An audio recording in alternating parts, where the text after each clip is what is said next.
다시 새로운 오늘이 시작되었습니다. 그러나 오늘은 어제의 연속입니다. 어제 자유한국당은 공존의 길을 외면하고 끝내 오만과 독선의 길, 패망의 길을 선택했습니다. 국회 정상화를 바라는 대다수 국민의 여망을 정면으로 배반했습니다. 개탄스러운 일입니다. 타협과 절충을 외면하고 의회주의를 송두리째 부정했습니다. 가짜 태극기 세력과 소수 강경파의 극우 맹동주의에 발을 묶고 합리적 보수로 나올 수 있는 일말의 가능성마저 걷어차 버렸습니다. 이는 국민에 대한 배신이며 의회주의에 대한 폭거입니다. 민주당은 합의 정신을 부정하는 어떤 정략과 술수에도 타협할 수 없음을 분명히 말씀드립니다. 국회 정상화는 정치권의 합의를 넘어 국민과의 약속이며 국민의 절대 명령입니다. 민주당은 이미 시작된 법적 정상화의 길을 넘어 국회 정상화의 길을 더 탄탄하게 진척시키겠습니다. 상임위, 법안 소위와 예산 소위를 넘어서 이제 3당 원내대표 합의 그대로 본회의를 비롯해서 그 이상의 상상력을 통해 국회의 의사 일정을 착실하게 탄탄하게 운영해 나가겠습니다. 시간이 지나면 마치 아무 일이 없었다는 듯이 새로운 협상이 가능할 거라는 착각은 꿈도 꾸지 마시기 바랍니다. 우리 국민 누구도 또 국회 구성원 그 어느 누구도 이 상황을 이대로 방치하고 또 용납하지만은 않을 것임을 명심하시길 바랍니다. 자유한국당은 합의대로 정상화, 즉 민심 그대로 국회 정상화로 나오시길 바랍니다. 이번만큼은 어떤 전제 조건도 없이 국회로 복귀하시길 바랍니다. 이것만이 폭발하는 국민의 분노로부터 자유한국당이 생존할 수 있는 마지막 유일한 길임을 명심하시길 바랍니다. 황교안 대표도 이 상황에 더 이상 침묵하지 마시고 입을 여셔서 국회 정상화의 길을 합의대로 정상화의 길을 결단하시길 바랍니다. 더 이상 세모표 대답도 없고 구갈못, 즉 국회를 알지 못해서 대답하는 일도 용서받으실 수 없다는 점을 말씀드립니다. 황교안 가이드라인을 더 이상 해법으로 주장하지 마시기 바랍니다. 6.25 전쟁 69주년을 맞아 참전용사에 대한 존중과 또 배려를 되새깁니다. 69년 전 우리는 일제강점에서 되찾은 광복을 채 만끽하기도 전에 동족상잔의 비극을 겪어야 했습니다. 나라를 위해서 목숨을 바치신 호국 영령들의 숭고한 희생을 기리며 참전 용사들께 심심한 존경과 감사의 말씀을 표합니다. 그러나 우리는 나라를 위해 목숨 걸고 싸운 참전 용사와 가족들에게 그의 합당한 예우를 아직도 해드리지 못하고 있습니다. 참전 용사와 가족들을 청와대에 모신 것이 어제가 처음이라고 합니다. 지난해 보훈교육연구원이 조사한 바에 따르면 80세 이상 고령 참전 용사의 87%가 생활고를 겪고 계십니다. 문재인 정부와 민주당은 보훈 정책과 국가 유공자 예우 강화에 많은 노력을 해왔지만 아직도 부족함을 느낍니다. 정부와 민주당은 앞으로도 대한민국의 자부심에 걸맞도록 참전 용사에 대한 예우에 더욱 힘쓰겠습니다. 애국복지의 강화에 더욱 힘을 쓰겠습니다. 다시는 동족상잔의 비극이 재현되지 않도록 한반도 평화를 실현하는 길에도 적극 나서겠습니다. 이번 주 금요일부터 G20 정상회의가 열리고 곧바로 트럼프 대통령의 방한과 또 한미 정상회담이 예정되어 있습니다. 정체되었던 북미 대화가 북미 정상 간의 친서로 다시 활기를 찾고 있습니다. 문재인 대통령도 연쇄 정상회담을 통해서 평화의 모멘텀을 이끌어내기 위해서 노력하고 계십니다.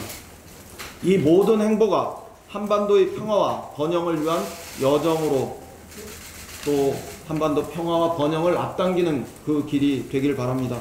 민주당은 6.25 전쟁 69주년을 맞아서 전쟁 없는 한반도, 평화로운 한반도를 만드는 데 모든 노력을 아끼지 않겠습니다. 이상입니다.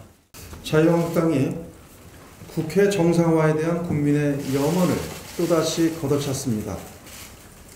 더불어민주당은 그간 추경과 민생입법 처리를 위해 인내와 양보를 거듭하며 국회 정상화에 최선의 노력을 다해왔습니다. 특히나 우리 당은 경제 원탁 토론회까지도 대승적으로 수용했습니다. 그러나 자유한국당이 내놓은 답은 일방적인 정상화 합의 파기였습니다. 교섭단체 원내대표 간의 합의와 서명은 국회 운영에 있어 국회법에 준하는 효력을 갖는 것입니다. 이처럼 중체대한 여야 간의 합의를 어린아이들 장난도 아니고 잉크도 마르기 전에 어떻게 손바닥 뒤집듯 한다는 말입니까? 지난번 패스트트랙 당시 사상 초유의 국회의원과 폭력 점거 사태에 이어 최장기간 추경 발목 잡기도 모자라 이제는 최단기간 여야 합의 파기까지 자유한국당은 의회 민주주의 파괴 신기록을 나날이 경신하고 있습니다. 공당으로서의 최소한 책임과 양심, 도리까지 내팽개친 무책임한 작태입니다. 교섭단체 원내대표 간의 합의 정신과 내용은 지켜져야 합니다. 더불어민주당은 합의된 의사 일정에 따라 국회를 운영할 것입니다. 자유한국당에게 강력히 촉구합니다. 민생보다 더 큰 국회 정상화 명분은 없습니다. 민심보다 더 무거운 국회 복귀 이유도 없습니다.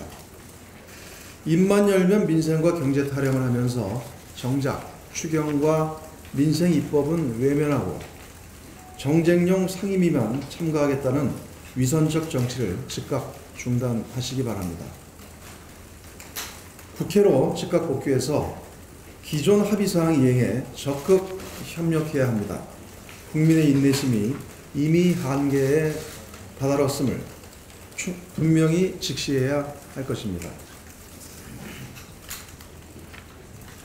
어제 추경안 국회 제출 61일 만에 국무총리 시정연설이 있었습니다. 추경심사의 첫 단추를 꿰은 만큼 더불어민주당은 본격적인 추경심사 일정을 속도감 있게 진행하도록 하겠습니다.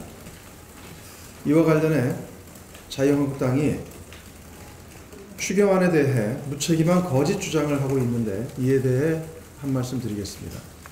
첫째, 이번 추경에 산불 지진 피해 복구와 관련된 직접 지원 예산이 없다는 주장은 전혀 사실과 부합되지 않는 악의적 주장입니다.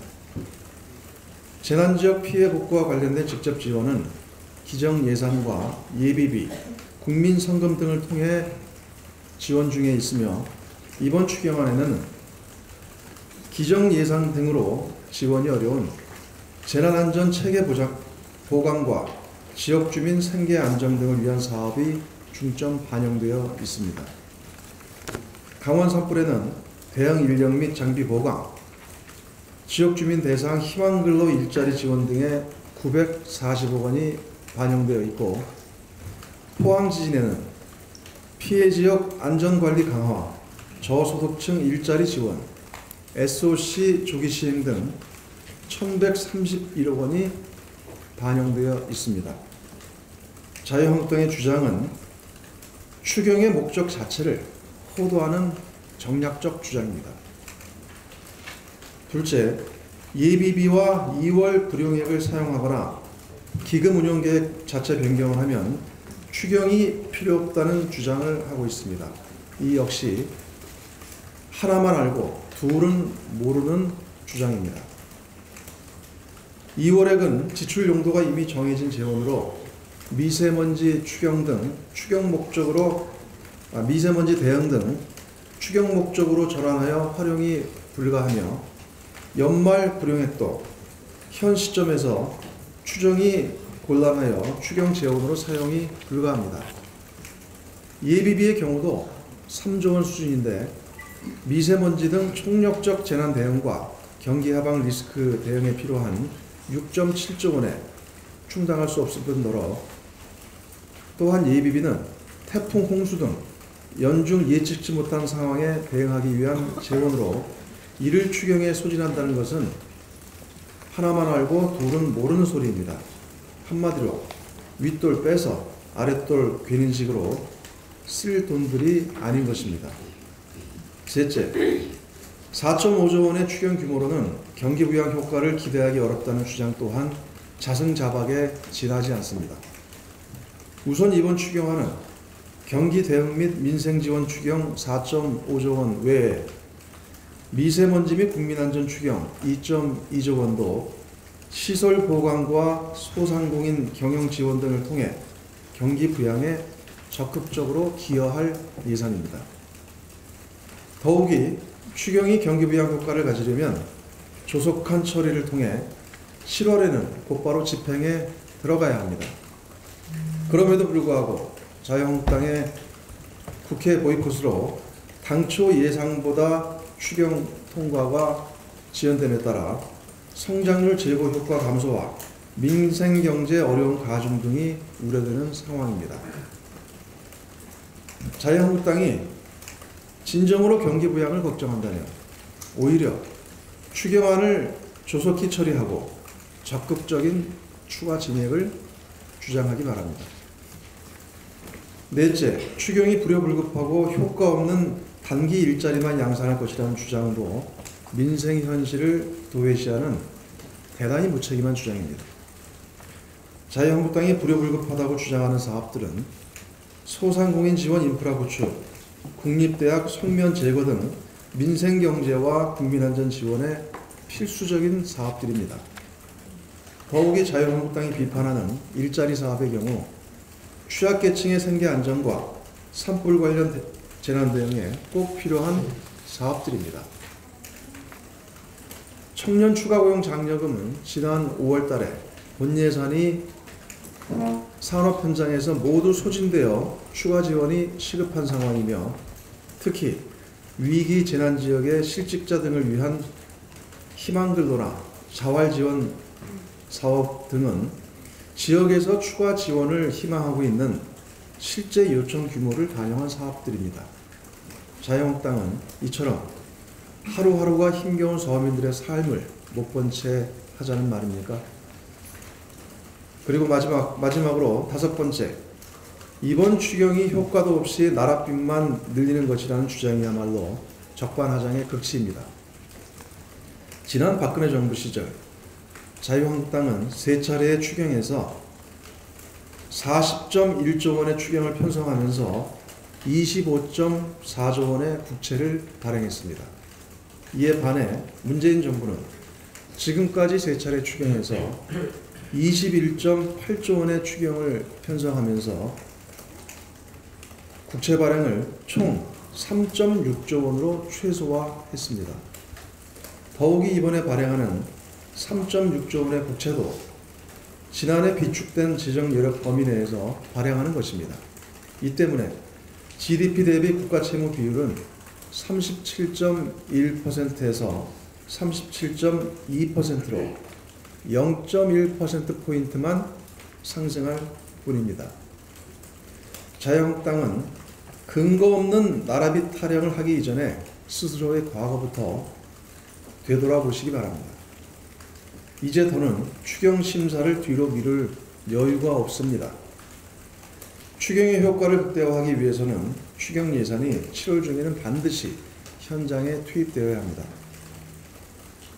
예결위 구성을 조속히 마무리 짓고 추경과 관련된 11개 상임위에서 당장 심사에 돌입해야 합니다. 자유한국당은 국회 합의 파기하면서 추경과 관련해서는 터무니없는 괴담이나 유포할 때가 아닙니다. 조건 없는 국회 복귀와 조속한 추경 처리에 적극 협력할 것을 강력히 촉구합니다. 이상입니다. 오늘은 민족 최대 비극이었던 6.25 한국전쟁 발발 69주년 되는 날입니다. 전쟁의 참화 속에서 포국 영령들의 희생과 유엔의 원조를 바탕으로 대한민국은 국난을 극복하고 복귀에 일어설 수 있었습니다. 나라를 위해 초기와 같이 헌신한 포국 영령들과 유엔 참전 용사들께 머리 숙여 깊은 감사의 말씀을 드립니다. 마치 문재인 대통령께서 어제 6.25 참전 용사들과 그 가족을 청와대로 초청해 도찬 행사를 진행했습니다. 역대 정부 가운데 처음 있는 일이라고 합니다. 특히 당정은 지난해 참전 명예수당을 역대 최고 수준으로 인상한 바가 있는데 앞으로도 참전 용사들을 모시는데 소람이 없도록 최선을 다하겠습니다. 족을 위한 희생과 헌신이 최고의 명예와 예우로 존중받는 나라다운 나라 만들기에 더욱 박차를 가하겠습니다. 참전 용사들의 희생과 헌신을 더욱 빛내는 길은 다시는 전쟁의 위험이 없는 평화로운 한반도를 만드는 것입니다. 이와 관련해 이번 주는 G20 정상회의와 트럼프 대통령의 방한 등 한반도 비핵화와 평화체제 구축을 좌우할 중요한 외교 일정들이 연이어 예정되어 있습니다. 다행히 트럼프 대통령과 김정은 위원장 간 친서 외교가 활발히 진행되면서 북미 대화 재개에 다시 청신호가 켜졌습니다. 다행스러운 일입니다. 이 같은 국면을 실질적인 성과로 연결하기 위해서는 문재인 대통령도 강조했듯이 탑다운 방식의 유효성을 활용하는 가운데 실무 차원의 노력 또한 적극 병행될 필요가 있습니다. 마침 비건 대북정책 특별대표의 방안이 예정되어 있는데 이번 방안이 북미 간 실무 협상 틀 복원에 마중리되길 바랍니다. 아울러 우리 정부도 일정상 한미 정상회담 이전에 남북 정상회담이 어렵다면 특사 파견 등을 통해 북미 협상 및 추가적 대북 인도적 지원 관련 논의를 이어가야 할 것입니다. 정치권도 어렵게 되살아나고 있는 대화 국면에 찬물을 끼얹는 행위를 최대한 자제해야 할 것입니다. 특히 소위 목선 기준과 관련해서 9.19 남북 군사 합의 무효화를 주장하거나 대통령 고발까지 운운하는 등의 지나친 정쟁화의 시도는 그 자체로 국익과 국가 안보를 저해하는 무책임한 행동입니다. 앞으로 일주일이 한반도 평화체제 실현에 결정적인 분수령이 될 가능성이 높은 만큼 적어도 이 기간만큼은 정쟁을 자제해 줄 것을 간곡히 호소합니다. 야당의 초당적인 외교안보 협력을 거듭 강력히 촉구합니다. 이상입니다.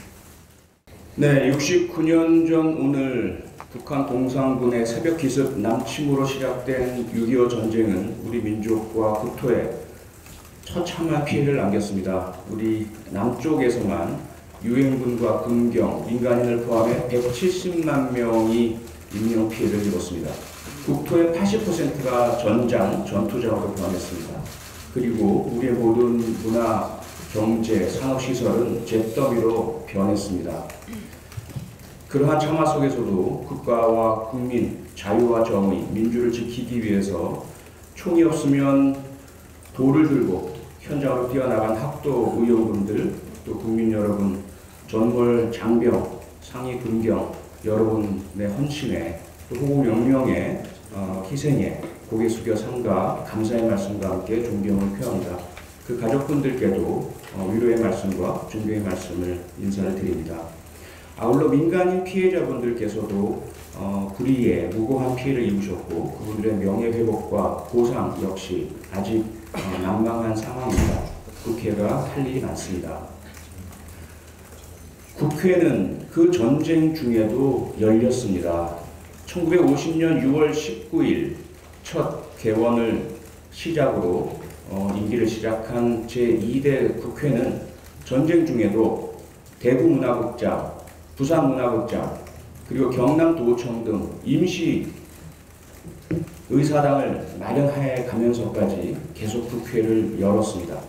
당시 신의키 국회의장께서는 전쟁 비상 상황이니만큼 국회는 말은 되도록 적게 하고 일은 되도록 많이 하자라고 호소하셨습니다.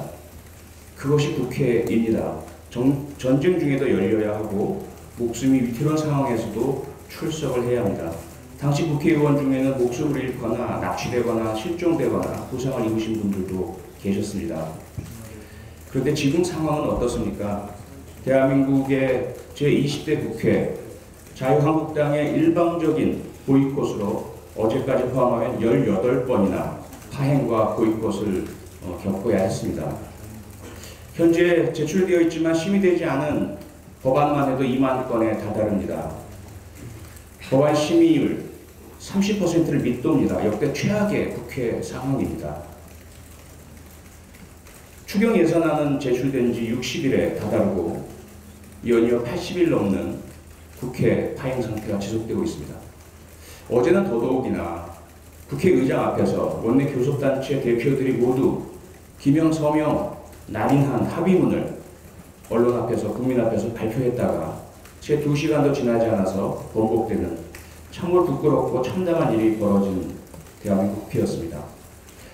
6.25 한국전쟁이 발발한 커다란 두 가지 원인은, 하나는 국제적인 냉전이었습니다. 또 하나는 우리의 분단이었죠. 지금 세계는 경제 냉전 중입니다. 미중 무역 분쟁을 통해서 발발된 세계적인 경기 침체는 대한민국 경제를 위태롭게 하고 있습니다. 아울러 분단을 극복해야 할 한반도 평화 노력이 가열차게 진행 중에 있습니다. 6.25 한국전쟁처럼 피가 흘리고 생명이 손상당하는 처참한 전쟁은 아니지만 소리 없고 차가운 냉전 상태가 대한민국을 어렵게 하고 있습니다.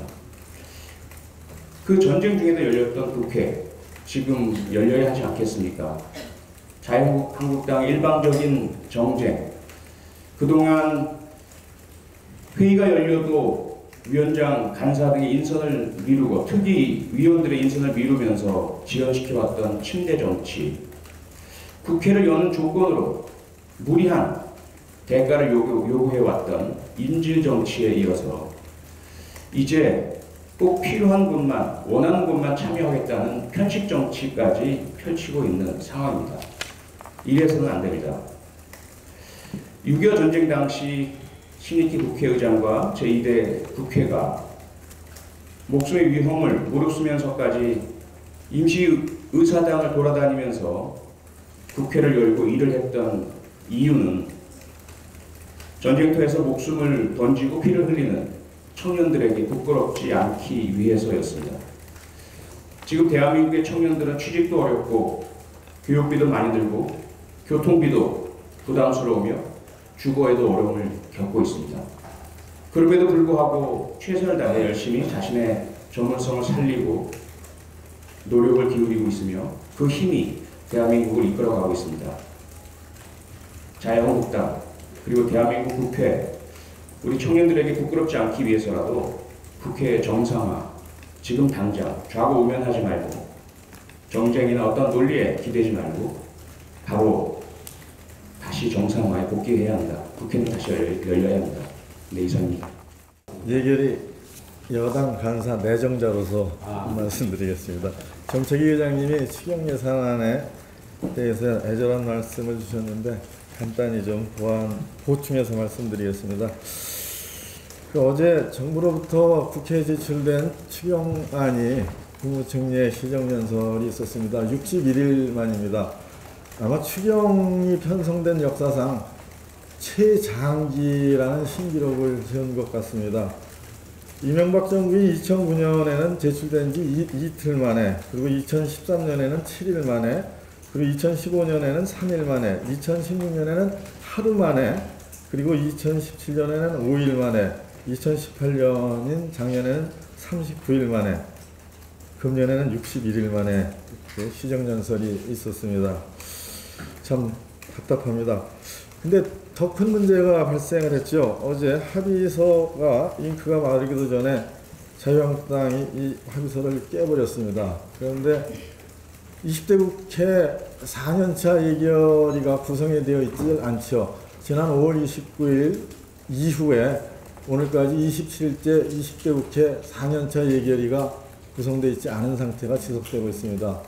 그 합의서에는 이번 금요일 28일 본회의에서 예결위원장을 선출하기로 되어 있었는데 예결위원장이 자유한국당 몫이어서 명단도 내지 않게 되면 본회의를 해도 예결위를 구성할 수가 없게 됩니다. 그래서 이 사태가 예결위가 구성되지 않은 국회가 언제까지 지속될지 걱정이고 참 암담합니다. 이렇게 계속 늦어지면 추경에 편성됐던 긴급한 예산들이 그냥 묶여서 잠자고 있게 되지요. 강원도 산불에 대한 대책이 아주 급합니다. 우선 산림복구 예산이 집행이 돼야 되죠. 산림복구 예산은 긴급 벌치하는 예산이 247억 원, 그리고 조림을 지원하는 예산이 55억 원, 그리고 임도를 개량하는 예산이 67억 원 배정되어 있습니다. 이렇게 해서 시급히 빨리 산림을 복구해야 7월, 8월, 9월에 비가 크게 오면 산사태가 일어나게 되죠. 이런 2차 피해를 막아낼 수가 있습니다. 그리고 그 지역에 강원도 고성 등의 이재민들이 생계가 어렵죠. 여기에 희망근로 사업으로 2,000명분 221억 원이 편성되어 있습니다. 이 돈을 쓸 수가 없게 만들고 있는 거죠. 포항 같은 경우에도 그렇습니다. 소상공인 지원을 하기 위해서 445억 원이 마련되어 있고 또 긴급 경영 안정자금으로 80억 원이 마련되어 있습니다. 이 돈이 그냥 묶여 있는 거죠. 그리고 고용위기 지역하고 산업위기 지역이라고 있습니다. 통영, 고성, 군산 8군데가 있죠. 여기에 위기 지역을 2년 연장을 했는데 2년 연장하고 1개월째 예산을 집행하지 못하고 있습니다. 여기에도 이 지역 분들의 희망근로 사업 등등에 1,011억 원이 편성되어 있는데 그저 바라만 보고 있는 실정입니다.